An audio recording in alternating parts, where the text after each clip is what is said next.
ઓમ નમઃ શિવાય. શિવને શું અર્પણ કરવાથી શું ફળ મળે એની માહિતી આપું. બીલીપત્ર ચડાવવાથી દરેક જન્મના પાપ નાશ થાય. બીલીપત્ર ચડાવતી વખતે અણીવાળો ભાગ આપણી તરફ રાખવો અને પાછળની ડાળીનો ભાગ તોડીને બીલીપત્ર પર ચંદનનું તિલક કરીને મહાદેવને બીલીપત્ર ચડાવવું. બીલીપત્ર ચડાવ્યા પછી મનમાં 5 વાર ઓમ નમઃ શિવાય એમ બોલી મહાદેવને ચડાવેલા એક બીલીપત્ર આપણી પાસે રાખવું. પછી એ દિવસ આપણો કેવો રહે એ વિચારવું. મહાદેવની પૂજા બીલીપત્ર વગર અધૂરી કહેવાય છે. પછી કાળા તલ શિવને ચડાવવાથી શિવ કૃપા રહે છે. ચોખા ચડાવવાથી અકસ્માત ટળે છે. શુદ્ધ જળ મનની શાંતિ થાય છે. શુદ્ધ જળ ચડાવવાથી મનની શાંતિ થાય છે. મહાદેવ વધારે તૃપ્ત થાય છે. મહાદેવને એકદમ ઠંડુ જળ ચડાવવું. પછી ગાયનું દૂધ સારું જીવન મળે અને ડાયાબિટીસ વગેરે રોગોમાંથી મુક્તિ મળે એ માટે ગાયનું દૂધ ચડાવવું. ચંદન ચડાવવાથી શું ફાયદો થાય છે તો કે ઈચ્છાઓ પૂરી થાય અને મનની એકાગ્રતા વધે અને મનને શાંતિ મળે. ભસ્મ ચડાવવાથી ખરાબ વિચારો દૂર થાય અને ખરાબ વિચારો આવતા નથી. આચમન વ્યક્તિના જીવનમાં સંતોષ પ્રાપ્ત થાય અને મહાદેવના હૃદયમાંથી તે વ્યક્તિ પર પ્રસન્નતા થાય. શુદ્ધ જળમાં જાયફળ, કંકોલ, વડનું મૂળ, કપૂર, ચંદન આ બધું પધરાવી જીવનમાં એકવાર મનુષ્યએ મહાદેવને આચમન જરૂર કરાવવું જોઈએ. મહાદેવની આરતી ઉતારવાથી આત્માની શુદ્ધિ થાય છે. 3 વાર આરતી ઉતારવી. તીર્થમાં ગયા હોય અને ત્યાંથી જળ લાવ્યા હોય તો એ જળથી મોક્ષની પ્રાપ્તિ થાય છે. તીર્થ જળ એટલે કે કોઈ ધાર્મિક સ્થળેથી લાવેલું જળ, દાખલા તરીકે ગંગાજળ, પવિત્ર નદીનું જળ. આ મહાદેવને અભિષેક શૃંગીથી કરાવવો જોઈએ. પછી જનોઈ સાચું જ્ઞાન મળે છે. મહાદેવને સ્થાન કરાવવાથી રોગમાંથી મુક્તિ મળે છે.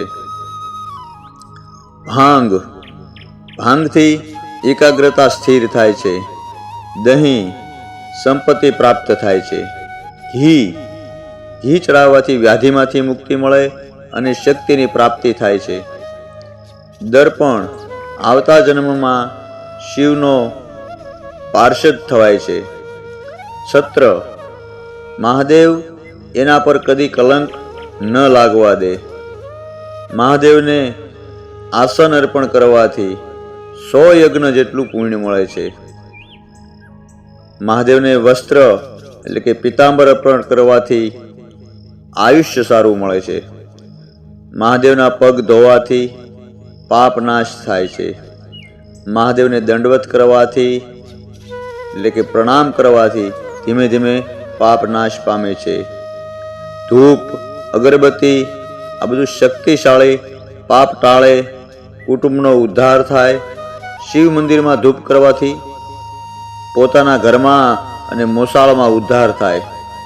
મહાદેવને ગુગળનો ધૂપ અને અગરબત્તીનો ધૂપ ખૂબ જ પ્રિય છે.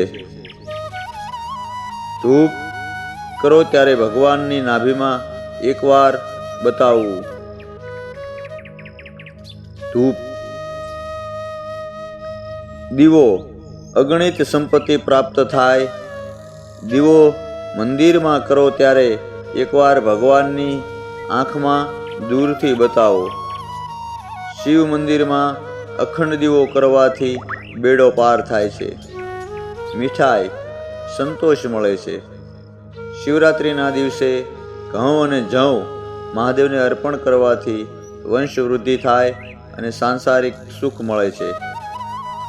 મુખવાસ સાકર, અળસી, યશ અને કીર્તિ મળે. અને શિવરાત્રિના દિવસે સાકર અર્પણ કરવાથી ઐશ્વર્યની પ્રાપ્તિ થાય. અળસી અર્પણ કરવાથી મનુષ્ય જીવ સફળ થાય. મહાદેવને ફળ અર્પણ કરવાથી સંતાન પ્રાપ્તિ થાય. મહાદેવને કેળા અને કેરી ખૂબ જ પ્રિય છે. પાન, તાંબુલ, સ્વર્ગની પ્રાપ્તિ થાય. મહાદેવના મંદિરમાં પ્રદક્ષિણા કરવાથી પાપ નાશ થાય છે.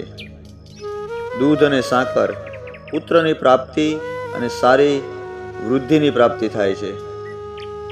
દૂધ અને સાકરથી પુત્રની પ્રાપ્તિ અને બુદ્ધિની પ્રાપ્તિ થાય છે. મધ અને ઘી સ્થિર લક્ષ્મી પ્રાપ્ત થાય છે. ખાલી મધ પરિવારમાં એકતા અને મીઠાશ બંને સંબંધો સારા સચવાય છે. સરસવનું તેલ શત્રુનાશ પામે અને પિતૃકૃપા વરસતી રહે. 1.25 લીટર સરસવનું તેલ લઈ અભિષેક કરવો. દર્ભજળ એટલે કે દાભડો રાત્રે પાણીમાં મૂકી સવારે મહાદેવને અભિષેક કરવાથી ગમે તેવા અઠીલા દર્દો નાશ પામે છે. 6 મહિનામાં રિઝલ્ટ મળે છે. શિવરાત્રિના દિવસે ધરો અર્પણ કરવાથી સારું આયુષ્ય પ્રાપ્ત થાય છે. શેરડીનો રસ સારી લક્ષ્મી પ્રાપ્ત થાય છે. અત્તર યશ, માન, પ્રતિષ્ઠા પ્રાપ્ત થાય છે. મહાદેવને અભિષેક કર્યા પછી શુદ્ધ જળથી સ્નાન કરાવવું. ચંદનનું અને ભસ્મનું તિલક કરી પુષ્પ અર્પણ કરવું. મહાદેવને પુષ્પ અર્પણ કરતી વખતે હાથમાં પુષ્પ લઈ મનમાં 5 વાર ઓમ નમઃ શિવાય બોલ્યા પછી પુષ્પ ચડાવવું.